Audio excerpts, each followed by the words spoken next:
Hello. Hello, everybody. Hello. We are live. We are going more live. Let's see. Everything is looking good. We are going to be joined today by Aaron Shure, who is a writer. And Aaron has a very unique history. He's very talented. He wrote on Everett Raymond, and then he went to The Office and a bunch of other shows. Too much to talk about in one session. So hello Scotland. Hello everybody. Welcome to the Everybody Loves Raymond friendly 1 hour Instagram live session. I'm Tom Caltabiano, writer of Everett Raymond for many of the episodes that hopefully you like. I was there for all 9 years, just making sure that Aaron just sent me okay. Here we go. Aaron asking if he needs. Here we go. All right. Yes, technological stuff. It is pretty amazing that we're able to go live to England, Australia, all around the world for nothing. Hello, Teresa. Keep your hands on the wheel. Unless you're not driving, then don't put your hands on the wheel. Okay. Hello from Toronto. Big fans. Yeah, I think, everybody that I can get to come on this Instagram live will join eventually. So the biggest challenge is a lot of people aren't on Instagram. So that's a little bit of a challenge. So we got to hope for sons or relatives or somebody to come on. Yes, hello England. Okay, Teresa, you're not driving. Good. Hello Wisconsin. Yes, let me see. Let me just send, make sure that Aaron has the correct link. Anyway, that is the challenge, is who are the people that go. I'm just looking through to send Aaron the link. Make sure he has it. Right, Aaron, I'll send you this. The challenge is just getting the people. Hello, North Dakota. Hello. All right, here we go. Let's send this to Aaron. Okay. So there you go. There's Aaron. So, Aaron, up above, you see the icon that says we're live. Just hit that and ask to join. And then we can hear him. So I know that in the upcoming weeks, we have a lot more people joining. What time? Okay, so there's a question, and I'll put up some photos. What time is the Family Feud today?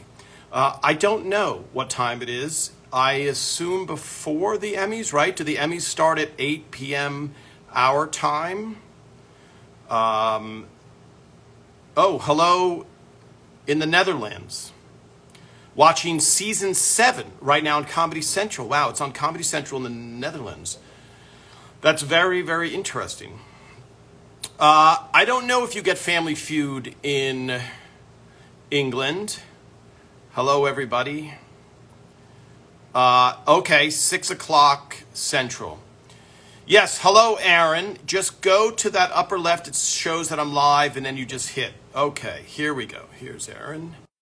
Yeah, I don't know. Other people would know. Thank you, Teresa, for that time, 6 p.m. My guess would be I'd be surprised if it was in England, but it's Ray and Brad, and I was there.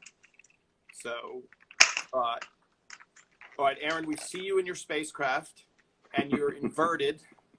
Am I inverted? Well, you're sideways. Do I need to change that? Well, I'm my dad. I became my dad. Were you just saying that you're hoping I had some kids in my life who could help me get on? No, I was talking about the other people that aren't even on Instagram. Yeah. There we go. So find the most complimentary angle. This is it. This is the most. As good as it gets. There. Yeah, that's good lighting. Aaron, Good to see you. Good to see you, Tom. So this is a good time because it's late in England, it's early in Australia, Okay. and it's a civilized time here. It's a Sunday afternoon for us, and early evening in New York, etc. So Aaron, you know that you have a standing invite, and I ran the numbers. You can appear about 74 times, and then we run out of stories. Right. Yes. Yeah, and also we might run out of fans too. By then. Sooner than that. Yeah. Hello, Toronto. Hello. Are you able to read those scrolls, Aaron? Are you on an iPad or on a phone? I'm on a phone, but I can see some scrolls. Okay. Hello, Aaron from England. So hello, England. Carolyn. Yeah, Aaron, I actually found it's going to be backwards. So this is it backwards for you? It is. Okay, so I have another plan then, plan B. So what I'm showing there is the script. Oh, and hold on, Aaron, I just want to plug something in. Let's see. Yes. Can you hear me now, Aaron? That's better quality. Okay. Is my audio okay? You sound fantastic on AirPods. Okay. So I did do something, and hopefully it turned out. Yes. So this is the script, the breakup tape. It's inverted on my phone, so it should be correct for there, right? And It's also a numbered script, and it happens to be signed by Ray. Wow. I have no idea why I have that, but it did. So let's talk. So what I wanted to do, because Aaron, you've written so many episodes, and I don't, these are such hardcore fans that the normal thing when you're doing an interview for people, because I'm going to have Cindy Shupak on, and she's like, can we talk about other things I've done? And as much as impressive as your resume is with Modern Family, with The Office and all this other stuff that we don't have to get into, these are hardcore fans. So I know you don't like to be bragged about, but you're a super talented writer. You went on to a lot more success after Raymond, but we want to just focus on the breakup tape because today is Emmy Day. Every actor can only submit one episode for Emmy consideration. And the breakup tape is the one that Ray picked, which we'll get to later. So it's significant in that A, it's a funny episode, B, it happened to you in real life, and C, it led to some good things for Raymond. So let's go back, Aaron. We're in the writer's room at some point, right? And I don't remember this exactly. There was an idea. I don't know if you and I were trying to think of a story or if you told about it. Do you remember? Well, okay. So we would often bring in our own marital problems, right? To try to turn them into stories. Yes. And I think by then, believe it or not, I had run out of marital problems. So I started to dig further into my past. Right. And I found the tape. I had a tape of a woman breaking up with me on my answering machine. And I thought this might be something, this might be an episode. So I pitched it, and then you and I, you being sort of, you were one of the only, or maybe the only unmarried. You were one of the only unmarried writers. I was the only single guy in the writers. And so I think they thought you could relate to being broken up with as well. They teamed us up to write about it. Yes. Now, I can't remember. Did I play the tape for you, the actual tape? No, I don't remember. I don't remember the tape. The one thing I do remember, and I want to get a little bit into the writing process of how it goes, but I do remember very clearly that we were talking about how your wife reacted. And then for those of you, well, we'll get into the writing process, there's a point where we had like this act break moment where the act break is, for a Raymond episode, there's one major act break, which is the middle of the show, which is you get the person in the most hot water possible. So the audience goes, he can't get out of, there's no way he's going to get out of this. And then you see what happens on the other side. And so basically we were stuck. And so you said, all right, let me go home and fight with my wife about this, about the tape. about the tape. Let me see what happened. And you didn't have a fight. I remember you went home and you were disappointed because your wife was understanding, and I think something happened with the kids, and so we were forced to create back in that room. So Right. let's talk about the actual girl that broke up with you and why you did keep that tape.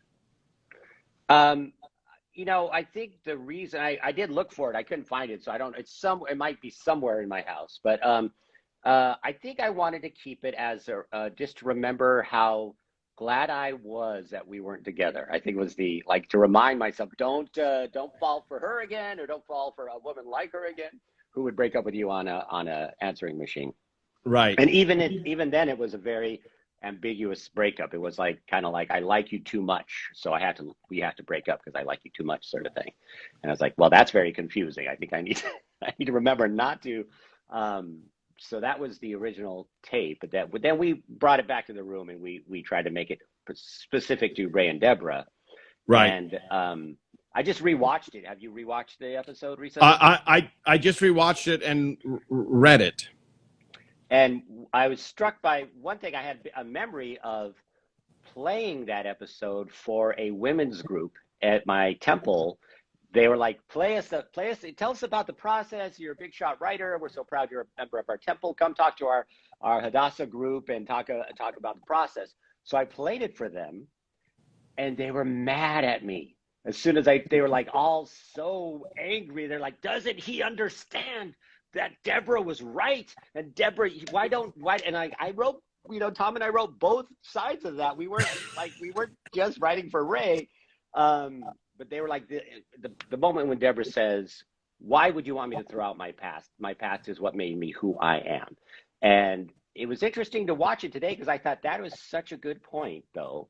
It almost seems like, in a way, the argument was over then. Like, he should have been, yeah, you're right, I'm a jerk.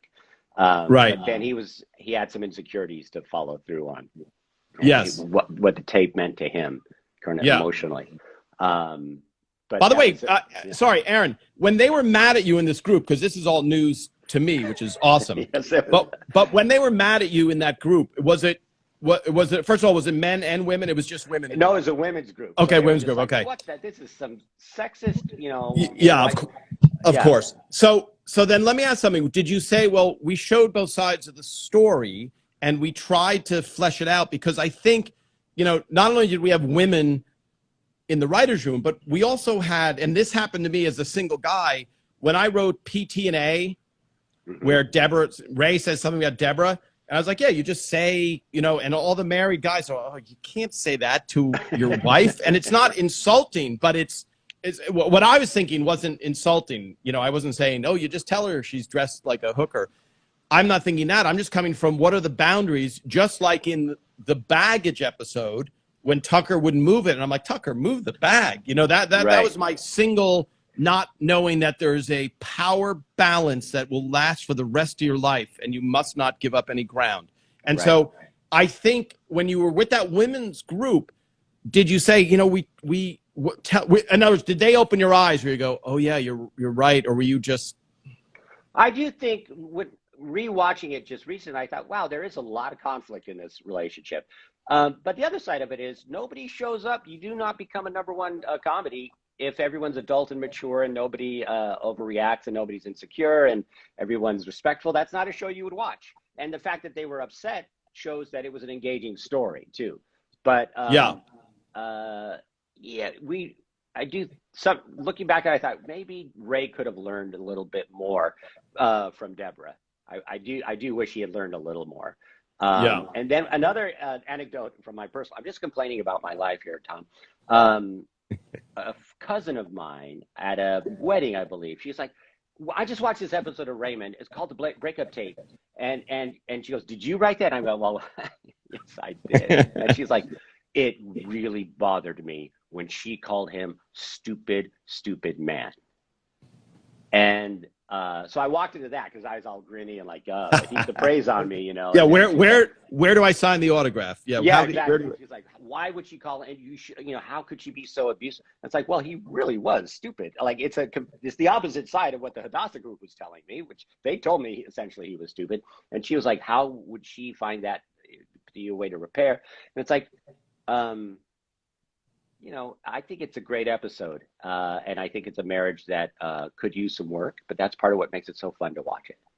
Yeah, and I think, Aaron, off of that, I don't know if you remember this, but off of the fighting and what makes something entertaining, my father once wrote an angry email, all caps, why nobody's watching Everyone's Raymond anymore because the people are fighting too much, okay? Yeah. This was around season 5. I read it in the writer's room. But the bottom line for anybody watching, and the feeling is, okay, is Deborah being shrewish or yelling? I mean, the fact that Deborah didn't kill Marie, is astounding. Like the amount of patience and manipulation that Marie was doing. So I just think from the outside, you have to understand, and I think Lou Schneider said this the best, when we have really bad things happening in our life, that makes for good shows. Right. And once the show ended, then all we have is just bad things that happen in our life with no outlet. Right. Exactly. And one of the beautiful things about the live, Aaron, I'm going to go back and scroll just through some of the questions we're going to go through with the breakup tape. But, someone said, did we ever run out of ideas? Did we, this is from Karen, I'm saying it with the Jersey accent, Karen, almost Goodfellas. Such phenomenal talent. Yes, why we watch you guys make it look so easy. Did you ever run out of ideas? Yeah, I mean, you over time, you can't keep up the pace, I would say. So everybody has ideas that could be an episode now. Like we probably could have made another 22 over 10 years. Well, we did pull the plug. We volunteered. Phil decided we had done enough. Yeah. I mean, CBS would have been happy if we kept going because we were, I think, their #1 show, or definitely one of their highest rated shows. Yeah. And but we decided, yeah, we've done enough. But then in Russia, they took Raymond to Russia, and Phil has a great movie about that called Exporting Raymond. You can see that process. And they ended up doing all of our episodes and hundreds more, right? They kept going. Yeah, they're called the Vronins, right? And that's I've talked about it with Phil, but anybody who has a chance, watch Exporting Raymond if you can, if you want to get into writing. Yeah, this is funny. This is funny because the breakup tape is so archaic, an answering machine. I know. And someone's writing, yeah, now we break up via text or ghosting. Yep. Yeah, much easier. And actually, Frank had a very good line. Oh, wait, you could do it on an answering machine? I wouldn't have to move so much. Yeah. Also, and we talked about popping out the tabs, which people who haven't had recording cassette tapes or answering machines with tape in them wouldn't even know what that means, right? What tabs? What's a tab? What do you pop out? And that was a call back to the 10th anniversary when Ray tapes over the wedding video. Yeah. So in real life, that happened to Aaron, and I think we talked about it in your last appearance. Yes. But Deborah is referring to at least. I noticed you pulled out the tabs. What you didn't do to our wedding video because he had erased it, which Aaron did in real life with his first wife. I think is the term. Yes, still. I haven't had a second one yet. Sorry. There's too much evidence out there, so I can't. Comedically, yeah. And so someone just asked. Sorry, this is the beauty of being able to answer some questions. Did the writers have to unanimously agree on a story before it went? And not really, but by the end of the show, it was such a cohesive team that there was very little disagreement as far as story ideas. Now, Phil was the final say in everything. So if Phil didn't like a story idea, it never even got past a certain point. Which was hard for me. You know why? Because I'm so neurotic that I keep pitching these stories about, and Ray is pretty neurotic too. I pitch these stories about Ray is, worried about this, and it's very internal neurotic stuff.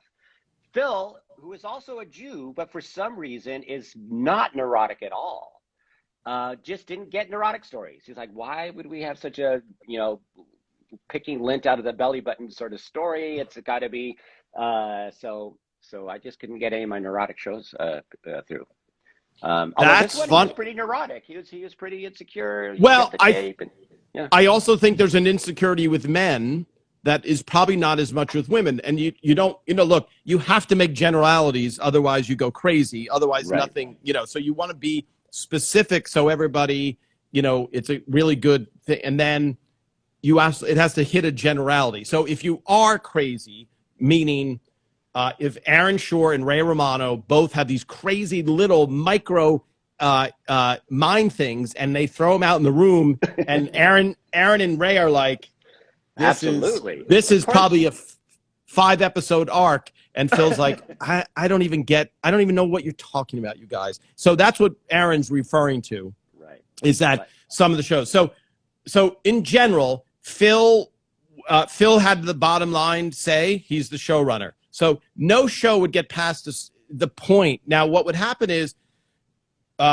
when you would break the story. So Aaron, here's the story. He saves a breakup tape. Now we figure out how is that going to be an episode.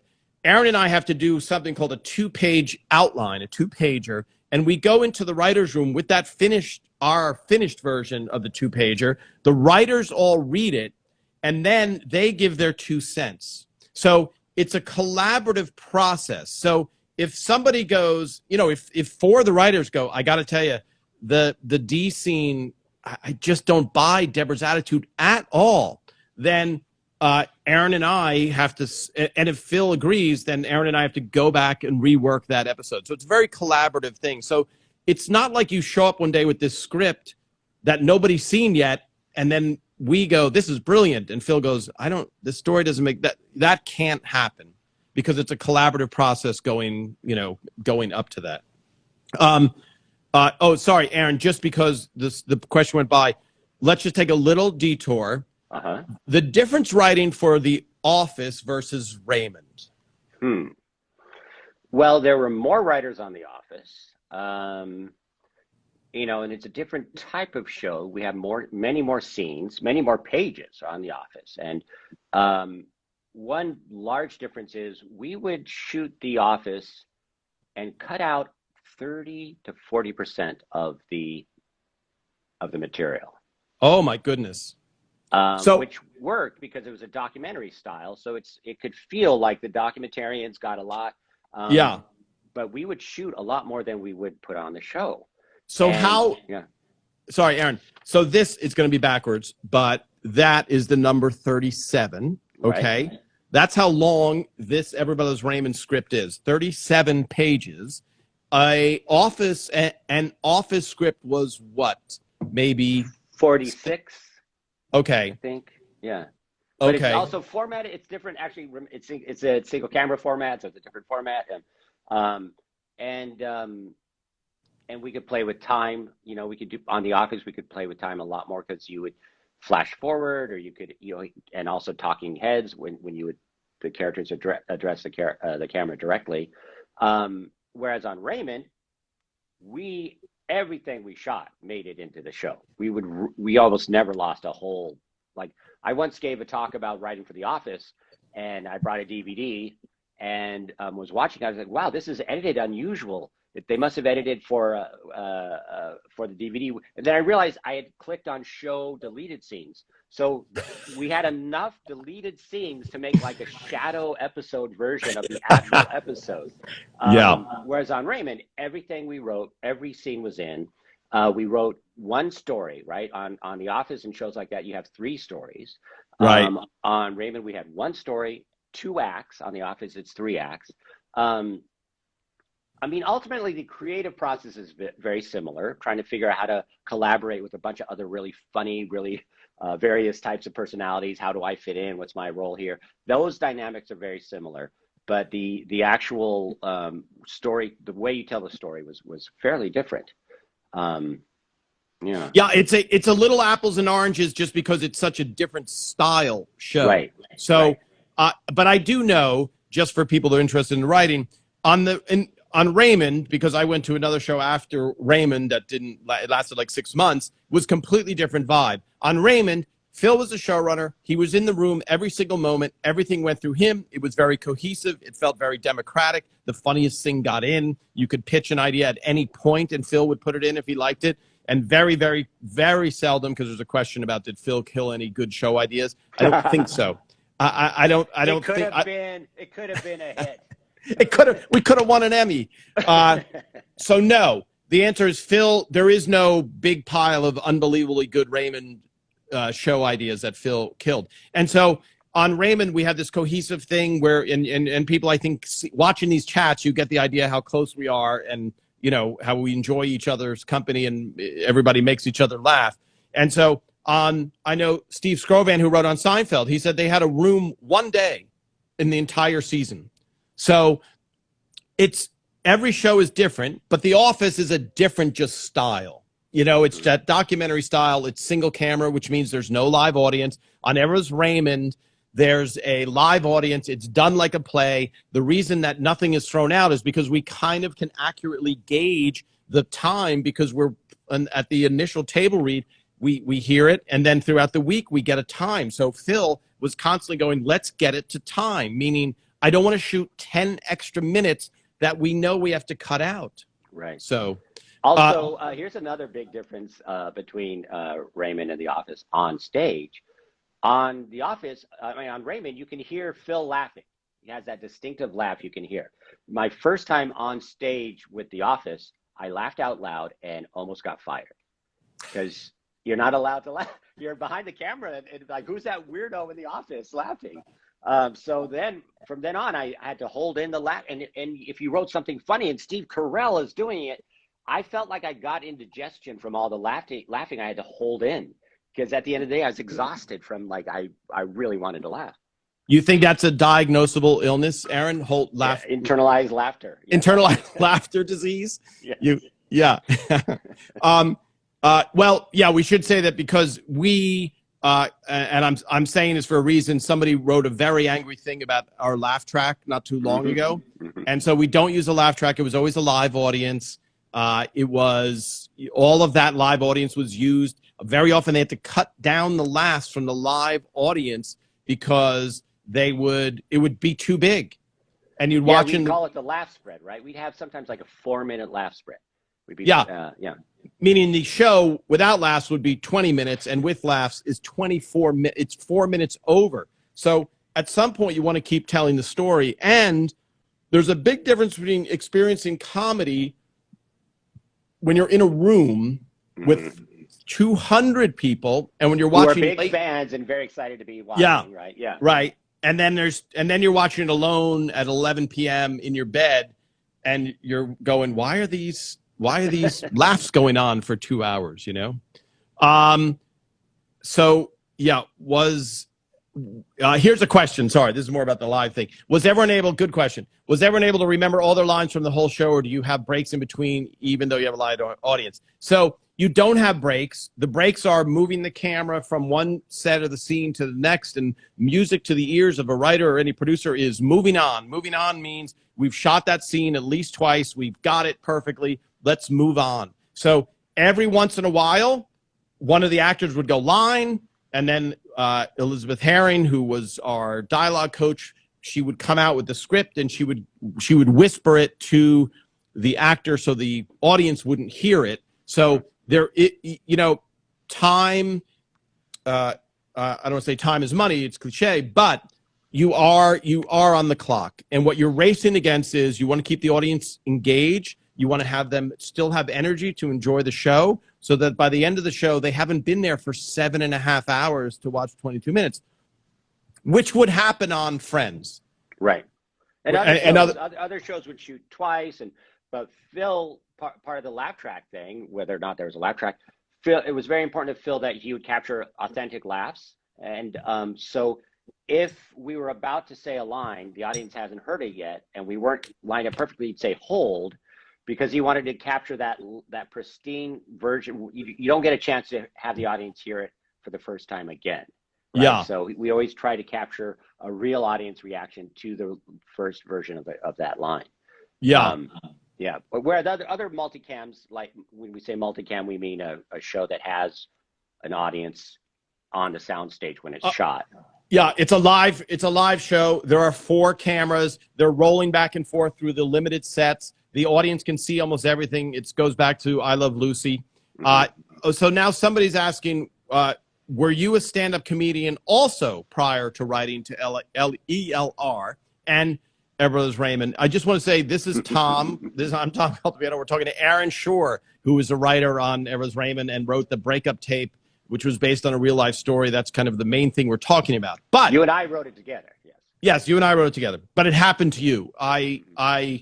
Broken up with. I've never been broken up with, Aaron. So I'm going to tell this little story because I do want to.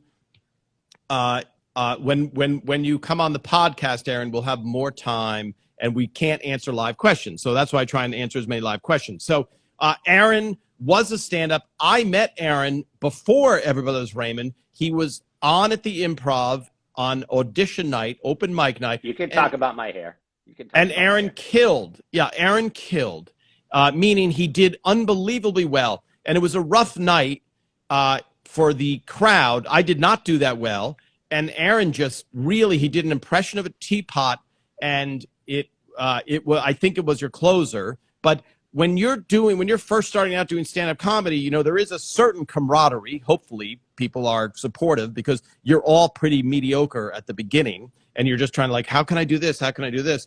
And so when I saw Aaron, he had a wavy mane of hair like the Cowardly Lion, like impressive hair. That was the most noticeable thing about him. And then maybe, I don't know, 5 years later, I walked into the... Oh, you're not going to talk about how I bombed at the upper deck? Yeah, well, we can say that for the pod. Okay, well, now you bring it up. So I went up to Aaron Shure, total stranger. I said, nice hair. And I said, you're very funny. I know a New Jersey, in Lake Hopatcong, New Jersey, a place called the Upper Deck, and I will bring you, and you can do an audition spot, and then you can start working for this booker. So we went out there, and I don't remember it. I don't remember it the way Aaron remembers it, but it was a rough Jersey crowd, you know, so they're not like, oh, entertain us with your witticisms. A lot of those clubs were like, we're going to try and stop you. Like, I don't know how funny you are, and I don't care because I'm going to just see how much abuse you can take. It's a good way to learn your survival skills. It's not a very good way to build a good act in rough clubs. So I didn't remember this, but Aaron went up, and I guess he had a rough set, and he found his way back. We were 60 miles from Manhattan. He found his way back to Manhattan with the headliner, I believe, and I never saw him again. And I thought, oh, what happened to that guy? Oh, well, one of 1,000, not 1,000, but they're, you know, one of 100 comedians. I couldn't look you in the eye, Tom, after that set. I couldn't look. I buried a body out in Jersey, basically, and that was that set. Yeah, which I don't remember that way because, and I think this happens with bookers also. If you're funny, and this happened the first time I ever headlined, I was doing a show in Virginia, and in Richmond, Virginia, and Anita Fletcher was the booker of this club, and I was middling for a long time, and I would do well. So she's like, I'm moving you up to headliner. So my first headlining gig, the first show went great. Late show Friday night, I walk on stage, and it's a bunch of like frat guys with their baseball and their arms folded, and they are not laughing at all the whole show, and it's tough. It's really a tough set for me. And I walk off stage, and when you bomb, you just want to leave. You know, Ray talks about bombing on a ship, and he wanted to get off the ship, and he had to pass people in this whole, like, it's just terrible feeling. And when I got off stage, the booker was there watching the worst set I've ever had in her club. And I was like, oh my, I was like, Anita, I can't believe that's the set you saw. She's like, oh, it was a bad audience. You know, don't worry about those frat guys. You know what I mean? So with you were funny. And I didn't go, oh, maybe he's not funny. I just thought, it's a Jersey crowd and they're not going to appreciate him. But in your mind, you thought, when 5 years later or 6 years later, I walk by you, that I'm going to see you and go, I'm going to have to tell Phil, not only is this guy bad, but he bombed, no sense of humor, untalented, This was the neurotic I was talking about. Well, it was a huge opportunity for me. It was one of the best shows on TV. I just got hired, and then I see Tom, and like, oh, he's going to tell Phil I'm a fraud because I am a fraud. And so that was in my head. Yeah. By the way, this. And then Phil would hear the story. Wait, he bombed at the upper deck. He's out of here. Get him out of the room. Yeah. And Phil actually, now we're going on a good tangent, but I'd say 80% of the room were stand-up comedians. And I did say you on a previous one, you can't teach funny. You can teach writing skills, and you can really teach them well. I mean, somebody can really be like, okay, we need this here. But just for pure comedic talent, I don't think you can. You can teach joke structure, but you can't. I don't know how much more. So you remember how we first interacted though? It was like, Tom, hi, nice to meet you, Tom, for the first time. Well, that must have been you. That's like, I know your criminal past, and you're like, oh my gosh, you just met me. Yeah, he knows I robbed the bank. I can't believe this. So there's a few pending questions, Aaron. This one is actually here. This one's good because we wrote this episode also, so I'll take this detour. So Jerry, hello, Jerry. Oops, hold on. Hit the wrong button. Hello, Jerry, yes. In the episode where Robert dated the younger woman, which is a story that happened to me in real life, which we'll talk about another time, you and I wrote it together called Young Girl. But in the episode where Robert dated her, the scene where Deborah grabs Ray's ear to get him to leave, on the blooper scene, she grabbed his crotch instead. So for those of you, if you if you search YouTube for the blooper reel, and was that season 4, 5? I don't remember. I can Google it for you. The Young Girl episode. So if you look at the blooper reel, and I hope it's on YouTube, I'm not sure. In the actual episode, Ray doesn't want to go out with the young girl because he knows it's going to be bad. Robert and the young girl. So Deborah walks back in and grabs him by the ear and pulls him out. Okay. In the blooper reel, you're waiting for Deborah to do the same thing, but she walks up to him and she just grabs him by the crotch and pulls him out of the living room by his crotch. So the question is, did Ray know that was coming? And do you know the answer, Aaron? I think I don't want to say the wrong thing, but I think I do. I think not only did he know, he was equipped. Yeah. I love the corroboration of the story. So what Aaron's referring to is Ray put in a sports cup that you would wear if you were playing soccer or a baseball catcher. So it was totally planned, and that's what Patty grabbed onto. And it's hysterical if you watch it because Ray plays it perfectly. So yes, Ray knew he was going to do that. Yes, okay. Do writers audition, or how do they get on the show? Well, you kind of do. Can I tell my writer's audition story? I mean, you get you have an interview, right? Someone has to read your script, usually an agent. Then the agent sends it to the showrunner who's hiring, and then if they like your script, they'll call you in for an interview. My interview, Phil and Ray were there, and they asked me, did I like the movie Mr. Saturday Night? And I said, I hate to admit it, but I did, which turned out to be the right answer. Boy, that is the perfect answer. Yes, because one of them loved it and one of them hated it. And so I was in. I said the only right answer for that impossible question. I might have been. Yeah. So Ray loves the movie, and I like the movie, and Phil did not like the movie. Well, I don't want to say for reasons, because I know Phil's friends with Billy Crystal, etc. This is an interesting question. If 80%, this is almost a logic problem. If 80% were stand-up comedians, were there any women? So that's an assumption that only men did stand-up comedy, right? Which I've opened for, actually in a club that you worked at, Aaron, in Colorado. I opened for Caroline Ray in a, I don't know what the club was. Comedy Works downtown? Yes. Yeah. Okay. I think the Comedy Works. Mm-hmm. So we've had a lot of women on the show. I think the first 3 seasons, the number 2, 3, 4 people writers were women. We're going to be talking to Cindy Shupak, who left the show to work on another show, which was a really good story, actually. We were sad to see her go. So, yeah, none of the women were stand-up comedians, and none of the women were they actor. Yeah, they were all writers, I'm trying to think. Except for Susan Van Allen might have been a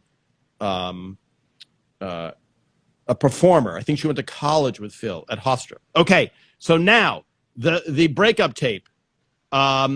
Young girl, yes, young girl. Hello, Erica. Oh, hi, Teresa. Yes, young girl. I will tell that story. Aaron, the next time you're on, let's talk about the young girl episode. Did we write a breakup tape at your house as well? I know we wrote Young Girl there. No, we wrote it almost exclusively in your office. Okay. Because you had juggling balls in Yes.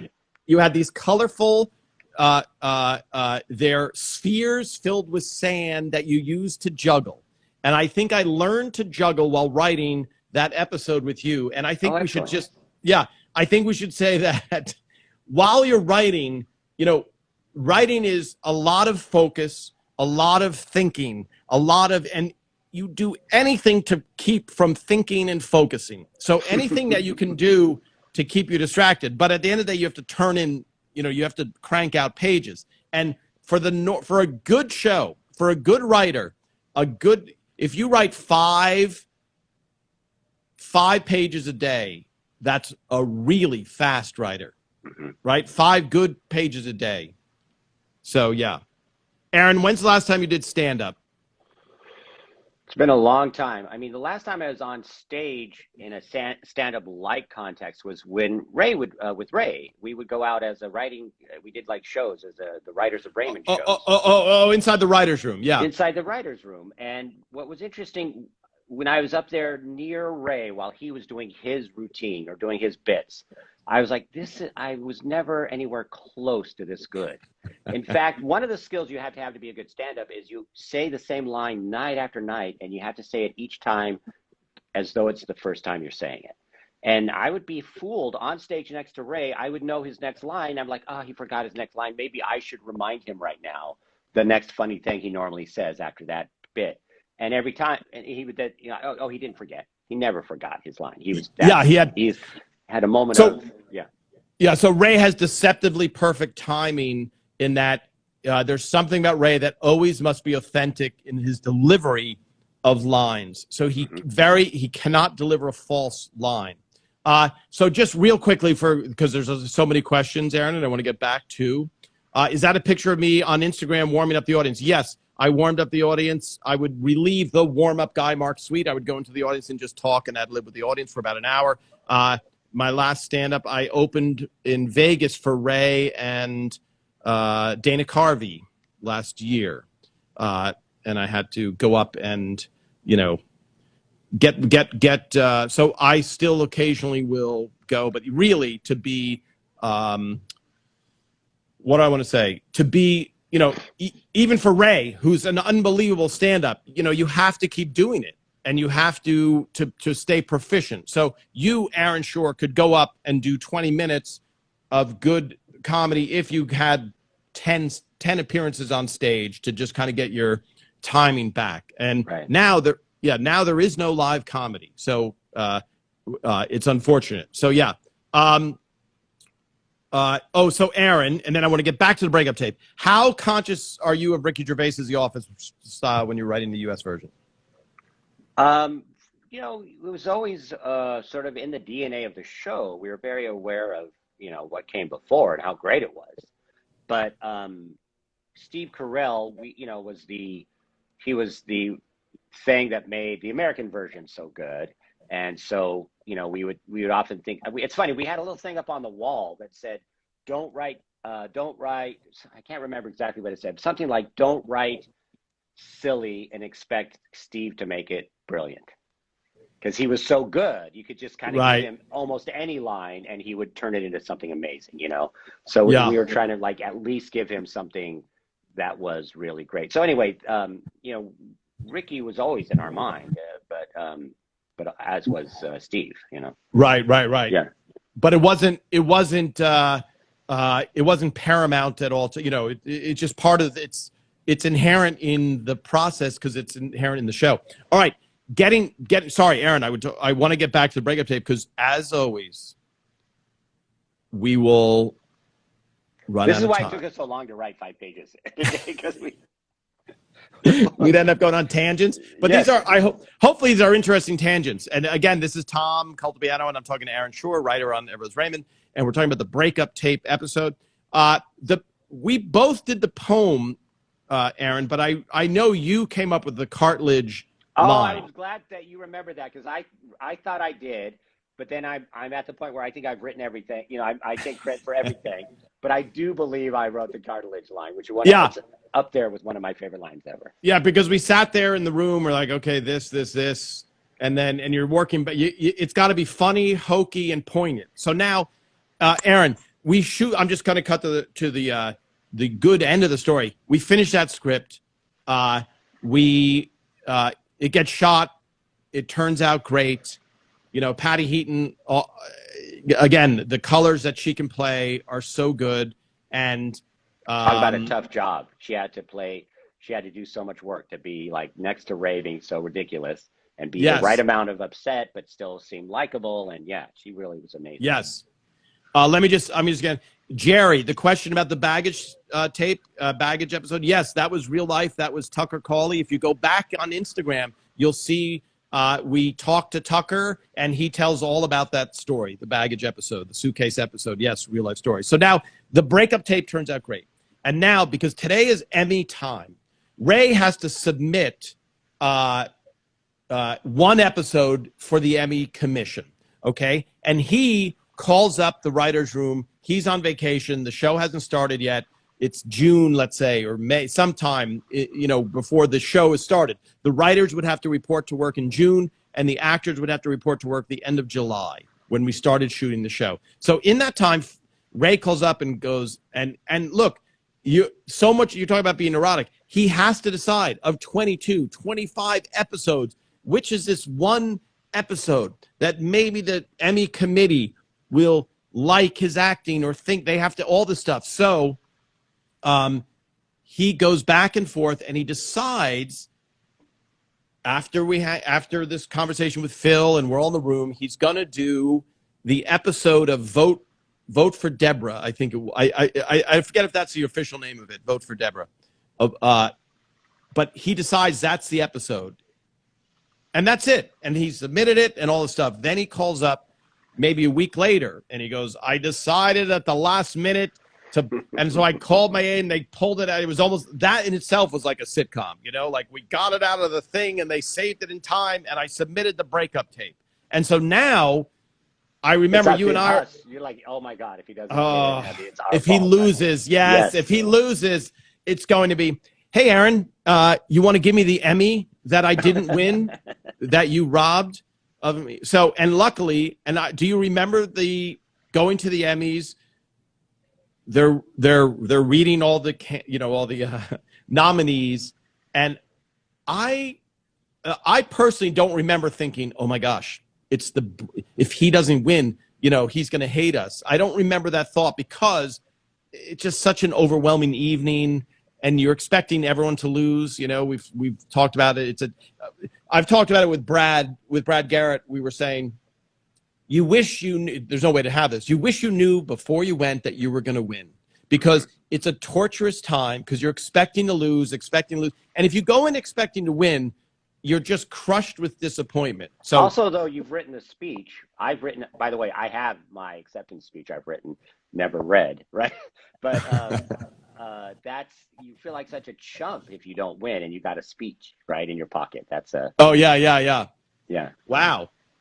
That's funny. But do you remember the moment that Ray won? Because I remember being happy and being, but I don't even think at that point, for people watching, the episode was written, 8 months earlier or 9 months earlier. So you're now already into the season, and you're probably behind on a script that you're doing, and now you got to go to the Emmy, so it's not. In this historical context where you're talking, you can go, oh yeah, that's right. But at that point, I don't remember. I don't remember that. It really is icing, in my opinion. I know it sounds fake humble, but the reason you're even thinking about Emmys is because you're on a great show. And that is like, you've already won every lottery you could win to be to be able to write and to be on a show that you like and to be on a show that other people like. I mean, it really is just icing if someone also gives you an award for that, right? In my opinion. Yeah. Well, and to me, Aaron, like it just feels like it's such a team effort also. Yep. And I do, Phil said, look, I do think they consider all the body of work, even though they're looking at one episode. And I agree, because if you're on the worst show ever written and you just get one good episode, I just don't know. Well, and nowadays maybe it's even harder. I mean, we were, hoping and sometimes feeling jealous of other shows that kept winning. But now there's over 500 scripted shows. And you pick one to get the Emmy as the best show in that category? That's like, tough. It's tough. Yeah. It's really tough. So that night, I don't remember seeing you and saying, Aaron, that's awesome. I don't remember that feeling in any way. Do you know that? No. And I don't know if it even occurred to me because by that point, again, it was 4 months earlier that Ray even submitted. So it's not even on our radar. But the episode, I think, is I think it does a great job of, even though those women are still angry at you from the women's group, I think it does a great job of exploring the emotions that go with past relationships. And Ray was able to be vulnerable and Patty was able to be vulnerable, and we showed the manipulation of Marie, and even, the tag where they're listening, where you're listening to that answering machine. I was watching it on recently and laughing out loud when I rewatched it. I don't know who came up with the doll being in the trunk, but that just killed me. I don't think that was me. Maybe that was you, Tom. But I can't even remember. But I don't remember. Also you just take credit for it, Aaron. I get credit. No, and then Ray's attitude of like, well, maybe you didn't look hard enough. Did you look in your room? Did you happen to look in the trunk of my car? I just thought that was a great line. By the way, there's a question from, I love the names, Aaron, from Wendell Poons. And yes, who's a great fan, who has some good questions. Would you have liked to see the show continue? And there was a lot of factors. For me, obviously, 100% yes. I would have loved to see the show continue. Peter Boyle's health was not great. Peter was really struggling at the end, and he's so funny.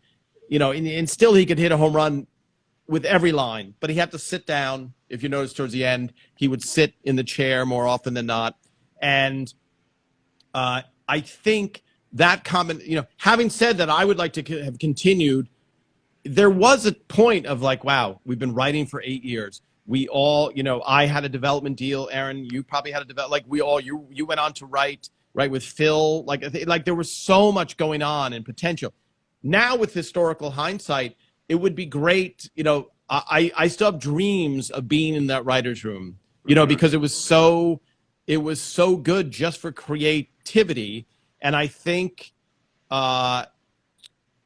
just that feeling of, and when you compare it to The Office, I've seen other shows where, unlike Raymond, they're not trying to the very last moment to make something better and not watching and they're like, okay, moving on. And you're watching going, there's a better line for that. And so all of that feeling of so much of Hollywood is frustrating trying to get something going. And here you have this well-oiled machine, and to pull the plug on it. And I remember reading about the guys that were doing the space program going to the moon, and all of a sudden they just pulled the plug and they were like, we figured we went to the moon and now you're stopping us from going. And everyone's unemployed. Like, what happened? Like, we didn't fail. And so there is that little bit of feeling of like, you have this well-oiled machine and you have the perfect band in the cast, and so, yeah. So what was your feeling at the time, Aaron?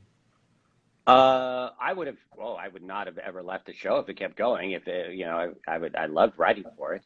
But I don't have any deep regrets one way or the other. I think, I respected the decision to get out while we were still beloved and before we got a little long in the tooth, if we ever would have. I mean, the fact that the Russian version of the show went on for number one Russian sitcom, something like that, and went on forever, maybe we could have Yeah. I think as long as married couples fight and there are in-laws, I think you have a potential for a series. The problem was, the parents go to old. There's other factors. So yes, would I like to be? I went into the Simpsons writers' room, and they've been on the air for, I don't know, 25 years, 30. Right. I don't know how many years is it. And I was like, wow, imagine you go in, you're 20 and you're 45 and you've never had another job. It's amazing. And I think, go ahead, Aaron. I'm just thinking, I see a question here. What would our from Catskill 54? What would our plan B have been if we hadn't succeeded as writers for a career, plan B career? I did not have another. I mean, I had done everything up until becoming a writer. It was sort of like, it was almost like being a writer was plan B, because prior to that, I'd been a stand-up. I'd done improv. I'd done street theater at Disney World in Florida. I'd been a circus clown, karaoke host. Did you go to clown college, Aaron? I didn't. I got in through connections. I did. I was working street theater at Disney World, and a couple of those people were ex-clown college guys, and a circus came to town, and they were putting together a clown alley. And they're like, "Hey, you want to join our clown alley?" So I did that for a little bit. Oh, you backdoor? Yeah, you kind of backdoored. So, but I think entertaining is in your blood. I should say that you were on David Letterman's show doing a stupid human trick during Raymond, right? You set off a mouse trap on your tongue, but that's been surgically repaired, so your speech is perfect now. Yeah.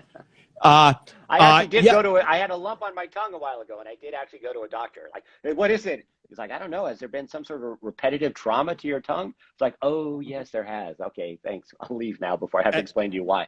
I was just going to say, when you say to the doctor, what could have hit my tongue repetitively? I did one time, and he goes, I watch Letterman a lot. Any chance you set off a mousetrap? I don't know if that's covered under insurance, Aaron, but it might be. We're gonna run out of time. Let me see a few more questions that we can do. Let's see. Would you rather write for film or television? It's interesting. I will say this. When I helped Ray, Ray, sometimes Ray's doing a movie and he'll bring me along just to bounce lines off of, and Ray doesn't need help. Like even on Everose Raymond, we would come up with other lines and try it, but it's Ray who's hitting it out of the park. It's Ray's delivery that's amazing. It's all that stuff. But, another set of eyeballs is always helpful for any project. That's why you have producers. And when people would come to the live show, they'd see 7 people gathered around a monitor, and, they're staring and looking. And people are like, what are they doing? They're getting paid for that. They're watching TV. But every set of eyeballs with people who know what they're doing is helpful. And so the film writing process versus writing for live audience TV is much, much different. You could still come up with lines for the movie. And I know when Ray did The Big Sick, if anybody saw The Big Sick, I helped out and I came up with a few lines on the spot. But shooting a movie, much like a single camera show, is a grueling schedule of no feedback, where Aaron got yelled at for laughing. That's what you're like on a set. There is the quiet. It's laborious and long. And Ray and I have talked about it, where when you're making a film, when you're watching a film, you're like, I want to be Indiana Jones. But Harrison Ford spends most of his time in his trailer waiting for the shot to come up. And that is your life as an actor. And the writer, there are 2 different mediums. The writer is super respected in TV, and in film, not that you're not respected, but many times it's I was talking to someone who writes on a sitcom and also wrote a movie. And I said, oh, you're back to the TV world. And he said, the amount of rewrites that I have to do on a movie are just, I don't want to get too inside baseball, but basically when you write a movie, unless you're a giant legend, they'll say, Aaron Shure, you owe us 27 rewrites of this movie for no extra money. And you go, I only want to do 20. We're going to bring in another writer and you're going to split the money then. It's a very specific thing. But, having said that, writing a good movie, it's good, but it's different. It's a whole different animal. So, nice. What do you see? What are you seeing, Aaron? Oh, 41 seconds. Smile. Aaron, give me a good smile. So, Aaron, when you come back next, 30 seconds, And I'll put some pictures of us at the Emmys. I think I found some. And then watch Ray and Brad on Family Feud tonight. But when you come back, we're talking about a young girl. Oh, I'd love to. And the origin of AIS, Aaron. Of AIS. All right.